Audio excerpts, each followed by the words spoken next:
Hi, everyone, and thank you so much for attending the hashtag Behind the Screen webinar today. My name's Alisha. I'm one of the writers of the 14-week program and also the host and founder of What Cause Inspires You podcast and a Humanity Rising ambassador. Humanity Rising is a student-led service movement to create a better world through service. Young people have the power to change the world, so we want to support them and empower them to do so. What we do is help students discover their passion and give them the platform to share what they're doing to inspire their peers. We have a signature program in bullying with our cause partner, Stand for the Silent, an organization driven by Kirk Smalley to bring his transformative anti-bullying assemblies and student associations to schools across the country. Kirk lost his 11-year-old son to suicide from being bullied, and he has shared his moving story with over 1.5 million students across the country. In honor of his son, Kirk has been spreading the message of love and anti-bullying through Stand for the Silent chapters at middle and high schools across the country. Using hashtag Behind the Screen, your participation in our program will bring safety against cyberbullying to your school to keep those around you safe. By attending, you will be gaining access to our agreement survey. After completion of the survey, we will be emailing all the respondents a PDF version of our 14-week program, but we are beyond excited to launch for the third month now. Before I get into the details of the program and what it entails, let me tell you the story behind its creation. After experiencing cyberbullying, I initiated the podcast with the goal of bringing awareness to the issue. I thought, what better way to educate my peers than to talk about a topic so close to home than hearing it from a student like themselves. My episode on cyberbullying was a hit, and from there, I had youth from across the nation reach out to me to use What Cause Inspires You podcast series as a platform to gain traction for their own movements.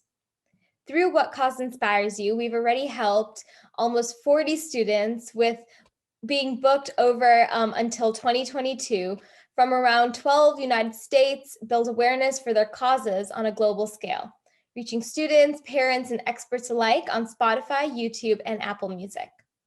With the goal to unify our communities, the podcast series helps our audience members connect with our speakers on an empathic level to encourage them to be invested in the student organization's cause, all while educating on important and often underrepresented issues. And to further enhance their networks, we've also initiated Professional Perspectives, a sub-series that features interviews with CEOs and experts regarding their insight on social justice, social entrepreneurship, and how to accelerate change. These episodes allow students to connect with inspirational professionals, and in return, we've seen real change. Student organizations are partnering with CEOs and presenting innovative solutions to long-standing problems. But while I interviewed experts and students alike, I noticed a common trend, which was these change makers have taken their personal hardships and turned them into a positive change for the communities.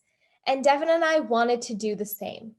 So the curriculum was made to allow students to bring anti-cyberbullying measures to their schools.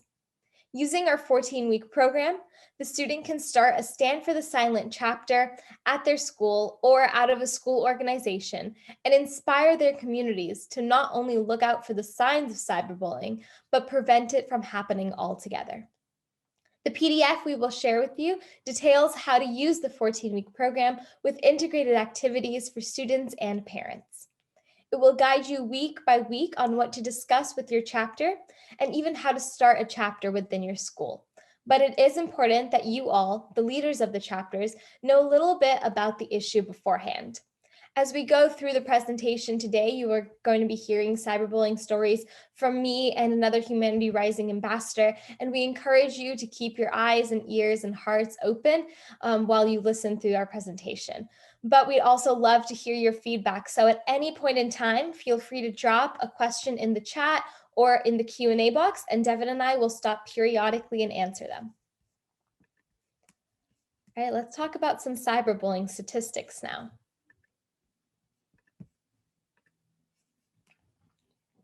1 in 3 youth are affected by cyberbullying, and more than 50% of those children never tell anybody.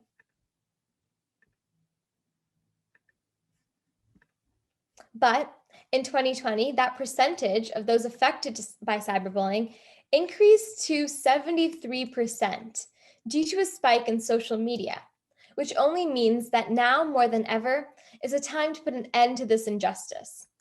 We want to educate students, teachers, and parents about the signs of cyberbullying. We want to make this a community effort to rid this form of bullying everywhere. We want to drastically lessen the number of students who face mental health issues, suicidal thoughts, and self-deprecation due to cyberbullying. What is cyberbullying? It's the repeated instance of bullying via digital devices. It can be anywhere that people can participate, view, or share negative content. Cyberbullying is permanent, it's persistent, and it's hard to notice. From personal experience, when you receive those messages, you think, what if what this person is saying is true? Which is why you then don't want to tell anyone, because you don't want them reading the messages and actually thinking it's true as well. That's why victims need a support system that's non-judgmental, and that's all of you. As I mentioned before, 1 in 3 youth get cyberbullied. And like myself, 25% of people who get cyberbullied will have multiple instances of it. This can often lead to harmful side effects.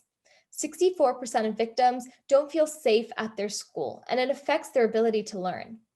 Cyberbullying is actually the second leading cause of suicide, with 26% of victims having thoughts of self-harm. 26% due to insecurities deleted their social media accounts, and 14% felt as if their relationship with their peers and parents were ruined. Personally, every time I get a notification, my heart stops a little, in fear that it's another bad message or account, and I hesitate to check. And sadly, that fear is something I'm going to have to live with for a very long time. In the curriculum, I detail a call to action that helped me. Knowing the signs, knowing the resources I had for help, and most importantly, gaining the courage and strength to reach out to upstanders in our community, our parents, or even help hotlines, to know that we are not alone in this. Young people do have the power to change. And like I mentioned before, here is Devin, a Humanity Rising ambassador who is doing just that. But before we get into Devin's story, I'd like to invite you all to type a question in the chat, or let us know if you have any questions about maybe the statistics of cyberbullying or what's in the curriculum for you guys to use. Hi, everyone. I'm Devin Moore. I'm a Humanity Rising ambassador, co-creator of the hashtag Behind the Screen curriculum, and I'm the founder of hashtag Race to Speak Up, which is an anti-bullying organization. I started hashtag Race to Speak Up after I was racially cyberbullied in middle school. 3 of my former middle school classmates photoshopped my face, my African American face, onto horrible and racist images. They put my face with a gun aimed toward my head. They put my face going into the trash can. And they put my face on top of a gorilla suit. Now, and on top of that, they also sent me hateful images of a noose, a KKK member, and a meme saying Black people aren't functioning members of society. Now, I spoke up to my parents and we spoke up to the school, but the school didn't do anything about it, or they really didn't do anything about it. They just told me to go back to class in such a horrible environment. And keep in mind, because of my bullying, I went through some pretty horrible and traumatic effects. I went through that anxiety, through that depression. There's times now where, like Alisha said, I do personally also have times where I'm scared to even look at my phone when I get a notification. And so, Alisha, why don't you also tell us about your bullying experiences? Because I know that you've definitely gone through a lot. Yeah, for sure. So my story actually came in 4 main parts. First, for me, the cyberbullying took form in direct messages to me from a fake account that was created on Instagram. And then it happened again in 2019. And last February, multiple fake accounts actually popped up on my Instagram. And although I didn't get sent pictures, I got really rude hate messages. And that's when I actually decided to reach for help after being so scared before that I was going to be judged for what happened. I talked to my mom, and she said something that helped me get through it all. She said, "Why are you letting the opinions of one person invalidate everything you know about yourself?" And that was a big moment for me because I finally realized that I didn't need to let others affect me. But I had a similar experience to Devin when it came to talking to schools about it. When I went to my school, they said that only the police could fix this issue, that if we wanted to take substantial action, we'd have to get the police involved. And that wasn't something that I thought I was ready to do at the moment. And so, what this is all about is really creating a community where we can help each other. We can be that support system that I think Devin and I both needed. Devin, you're doing stuff for your community. Do you want to share a little bit about that? Yes. So what I'm dealing with me turning this negative into a positive or turning these negative bullying situations into a positive is through hashtag race to speak up. I'm educating and empowering the youth about the different types of bullying. My main focus has definitely been cyberbullying, but through hashtag race to speak up, I'm working to get an anti-bullying law passed, which will keep students in schools safe from bullying situations. Both public and private schools must report all bullying incidents to the school superintendents. And then the school superintendents must record and post public bullying records that parents can access online. Each website will have a box titled Anti-Bullying, and it will list the number of bullying incidents and how it was resolved. The student's personal information won't be revealed. We also need mandatory anti-bullying classes implemented into schools. Teachers must first be educated through an anti-bullying workshop and then apply the lessons that they learned in the classroom. Students can role play and reenact bullying situations and learn how to resolve bullying. I've been meeting with legislators, senators, and assembly members to explain to them the importance of getting this bullying law passed. And the way that I'm also promoting this anti-bullying law is through my petition, which I'll link in the chat. If you go to www.change.org and type in hashtag race to speak up, let's get this bullying law passed and sign, you'll be supporting getting this bullying law passed. And another way that, again, me and Alisha are taking action now with hashtag behind the screen. We want to help students. We want to educate students on how to be upstanders, how to fight against the different types or how to fight against cyberbullying. We're trying to educate. We are educating through this curriculum. Yeah, 100%. And that was just one way that we were able to convert a negative energy into a drive to not allow cyberbullying affect more youth and actually hope to inspire others to stand up for the cause as well. So previously I'd mentioned a call to action that I'd like to go over again. Once again, if you have any questions about anything we've discussed, feel free to type it in the chat in the Q&A. Devin and I are more than happy to answer questions regarding the curriculum, our personal experiences, or the call to action I'm just about to go.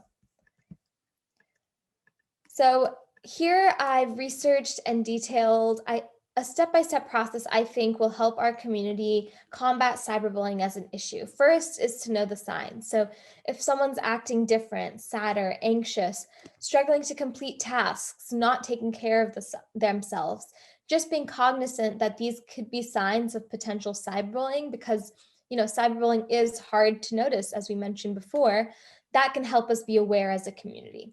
But next, after you've detected the cyberbullying, you want to know the resources so you can be that helping hand and you can share the resources with your community because you never know who's struggling through the issue. So resources such as the National Suicide Prevention Lifeline or your local counselor or mental health helpline can be very useful for someone who's not quite willing to share with their peers their experience yet, but does need that help. And finally, if you are being bullied or if you're a friend or you've noticed someone being bullied, you need to gain the courage to speak up. And this is definitely the hardest part. It is not an easy topic to come across of, But call your parents, your teachers. If a crime has been committed, call 911 for sure. I was hesitant to get the police involved, but they know what they're doing when it comes to cyberbullying. And the only way that we are going to make this a community issue is if we get rid of that fear of reaching out for help. And if you are being bullied, a few tips. One, do not respond to the accounts or to who's bullying you.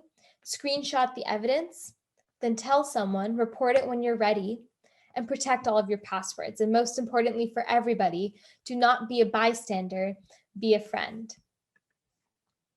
So you all already took the first step in helping alleviate this injustice of cyberbullying, which was just coming to the webinar. Now it's time to take the next step and sign up to receive the program PDF and start chapters in your school. So I'll be dropping the agreement policy as well as our contact information. If you sign that, then you will be given access to our 14-week curriculum so that you then can go and initiate chapters at your school. And at this time, Devin, if you have anything else to add, you can do so, and then we'll open it up to some questions. Why don't we go over more cyberbullying examples? If you could go back to the slides. Yeah.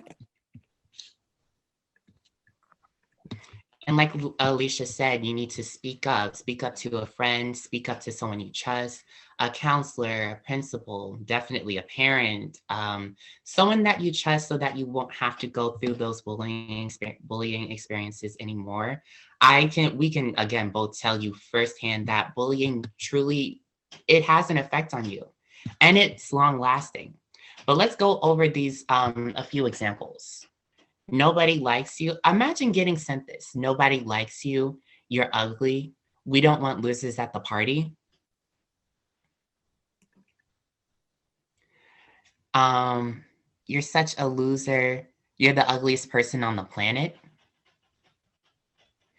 Everyone hates you. Go kill yourself.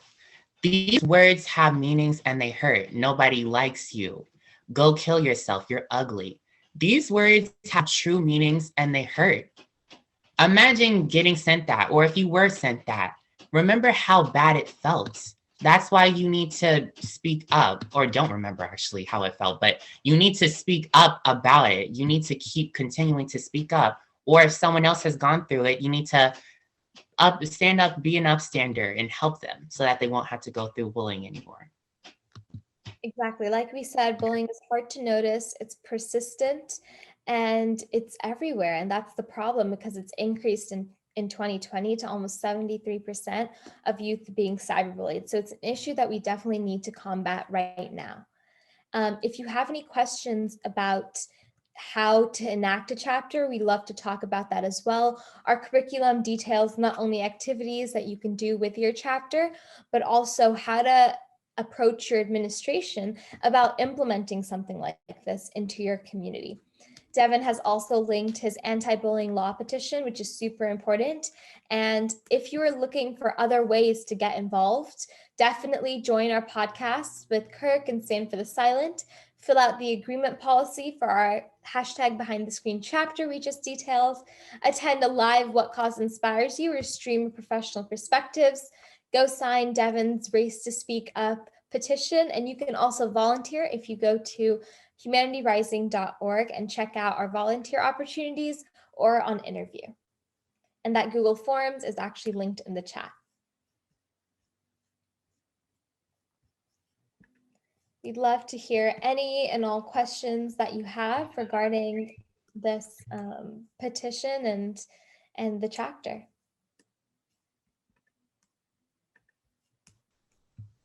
If we don't have any questions yet, Alisha, I want to ask you something. Sure. So, did you ever imagine or did you ever think that you'd be starting a whole anti-bullying curriculum or co-creating an anti-bullying curriculum? No, honestly, when I was in the middle of getting cyberbullied, it happened for almost three and a half years straight. And for the first 2 years, I didn't tell anybody. And I thought that was going to be my life. I thought that regardless of what I did on social media or how I presented myself, I was always going to get those negative hate comments and people stalking me with their accounts. And so I never felt ready or able to talk about it in the open. So never did I think that I'd actually be detailing, what cyberbullying is to a community to help them prevent it. Because when you're in that headspace, it consumes you and that fear overcomes you. But Devin, when I heard your story, that was such an inspiration for me because I was ready to talk about it then. And you had done so much already for the community in terms of your petition. So it helped me open up, which is what we're trying to do today, is really share our stories to help anyone else going through the same things as us to also get that courage to open up and come to the forefront about it. Because honestly, without doing that, you can't heal. And without doing that, we can't heal as a community. And those issues and the suppressed emotions can get extremely dangerous with all of the mental health statistics that we had mentioned earlier. We have something in the chat. We said, I feel like all schools should have mandate racially based discrimination sessions so students can learn about the impact of implicit bias, microaggressions, etc. for students who participate in these types of bullying and harassments. Devin, if you want to take that one.